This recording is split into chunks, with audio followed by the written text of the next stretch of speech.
Belgique, Mercedes n'a pas juste gagné sa 3e course de la saison, ils ont aussi réalisé leur premier doublé depuis le Brésil 2022. C'est encore plus incroyable de se dire que leur dernier doublé avant ça encore remonte à 2020. Cependant, George Russell a été disqualifié pour infraction au poids minimum autorisé. Trop léger d'environ 1,5 kg, sa victoire aura duré moins longtemps que ses pneumatiques. Une décision très controversée qui en a excité plus un, mais il y en a beaucoup qui passent complètement au-dessus du gros high point finalement du week-end, c'est le rythme des Mercedes.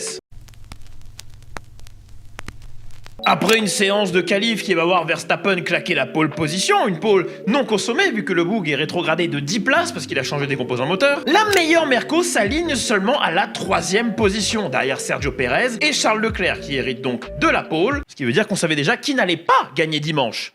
Merco montait doucement en puissance sur les derniers Grands Prix et j'ai mémoire d'avoir évoqué après le Grand Prix de Hongrie qu'il fallait peut-être les garder à l'œil à Spa, qu'ils avaient peut-être leur carte à jouer. Et bah là ils ont joué tout le putain de deck. Ce qui est d'autant plus surprenant qu'à la veille des qualifs chez Mercedes, on a décidé de changer le setup, genre en entier. Notamment parce que le sol était potentiellement un problème, pas nécessairement dans sa conception, selon Mercedes, le sol de la voiture, le fond, qui n'est tout sauf plat, donc je vais pas l'appeler fond plat et je vous en... Bref, le sol, c'est son intégration qui posait problème. La manière dont la plateforme mécanique réagissait au nouveau grip ramenait des vieux souvenirs de marchouinage et les voitures étaient pas du tout à l'aise en essai libre. Une altération qui, on verra, sera salvatrice, d'autant plus que McLaren, qui pourtant avait la meilleure voiture en course, a fumble sa course. Complètement. Encore une fois, chez McLaren, ce qui pêche, c'est l'exécution, pas le rythme. Alors attention, c'est parfois autant de la faute des pilotes que de l'équipe elle-même. D'un côté, t'as Piastri qui va overshoot son box et donc perdre un peu de temps en pit stop. De l'autre côté, t'as la course de Norris qui, pareil, en termes d'exécution...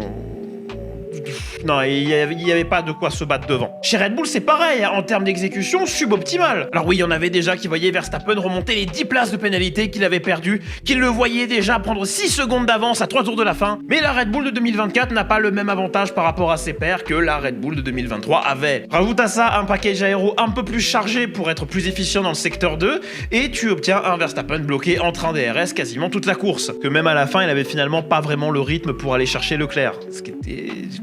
dommage. Un Leclerc d'ailleurs qui... Non, pas Sergio, non. Un Leclerc donc bien au-dessus de ce à quoi je m'attendais. Déjà parce que la pole était absolument inattendue, Leclerc est allé chercher une pole sous la pluie à Spa avec une Ferrari. Je sais que normalement ce serait pas un exploit, hein, une pole avec une Ferrari, mais force est de constater qu'on en est là. Et soit, il aurait pas eu la pole s'il y avait pas eu la pénalité de Verstappen. Mais Verstappen est pénalisé et il finit quand même devant Pérez. Pérez qui, avec ce qui est très clairement la 2e meilleure voiture du plateau actuellement, est pas foutu d'aller chercher la pole quand son teammate est en défaillance. D'ailleurs, je sais que je voulais pas parler de Pérez, mais si le management avait besoin de quelconque preuve en plus pour donner le baquet à Ricciardo ou à Tsunoda et être convaincu que Pérez est trop irrégulier et par conséquent une menace pour le titre constructeur ou un handicap, eh ben, il y a juste à regarder samedi, Billy Manche. Le contraste est saisissant, hein.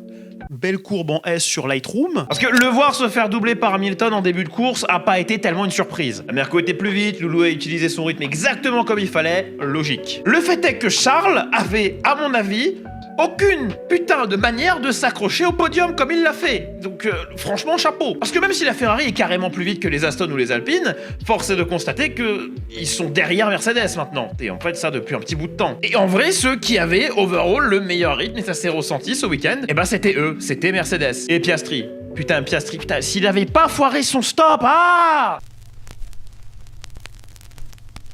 La strat de Russell est si conne que c'est le genre de truc que je fais en stream. Allez, on boxe pas, juste pour rire, juste pour déconner. Mais rejoins-nous sur twitch.tv/clippy_daclip_.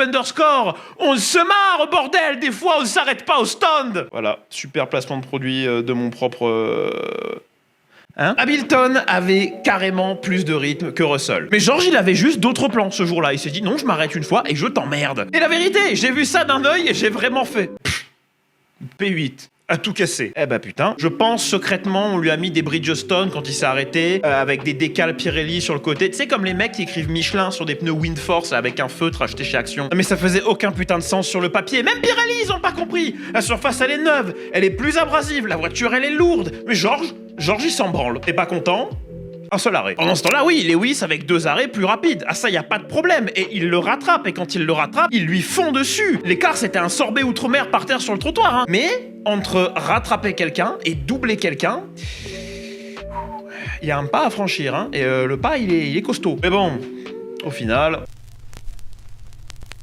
Wolf l'a dit lui-même, c'est une erreur qui est inexcusable. 1,5 kg, soit la marge avec laquelle la voiture de George était trop légère, en Formule 1, c'est énorme. Rappelez-vous qu'on parle d'un sport où tous les gains sont marginaux. Et oui, il y en a beaucoup qui ont trouvé la pénalité dure. Il y en a beaucoup qui ont trouvé que c'était abusé, mais ce sont les règles. Et là, pour le coup, la règle, elle est noire ou blanche, elle est binaire, c'est oui ou non. Il n'y a pas de grille, il n'y a pas de zone pour l'interprétation, comme on peut en avoir parfois avec le dépassement. C'est soit t'es dans le poids autorisé, soit tu l'es pas. Rendez-vous compte que 1,5 kg en moins, si sur un tour c'est marginal, sur un Grand Prix c'est beaucoup. Et j'en ai vu pas mal spéculer sur comment c'est possible qu'une équipe de Formule 1, à ce très haut niveau de compétition, fasse une aussi grosse erreur. Une erreur qu'on n'a pas vue, si je ne m'abuse, depuis Robert Kubica en 2006. Ça remonte, hein. Il y en a pas mal qui parlent du fait que George n'ait pas pu pick up de marble, c'est les petits morceaux de gomme qu'on trouve sur le bord de la piste là, directement après la source, tu rentres dans les pits, à contresens. Et 1,5 kg de pick-up, c'est pas déconnant, parce que j'ai souvenir de Pirelli qui parlait de parfois jusqu'à 400 grammes de gomme supplémentaire sur un pneu.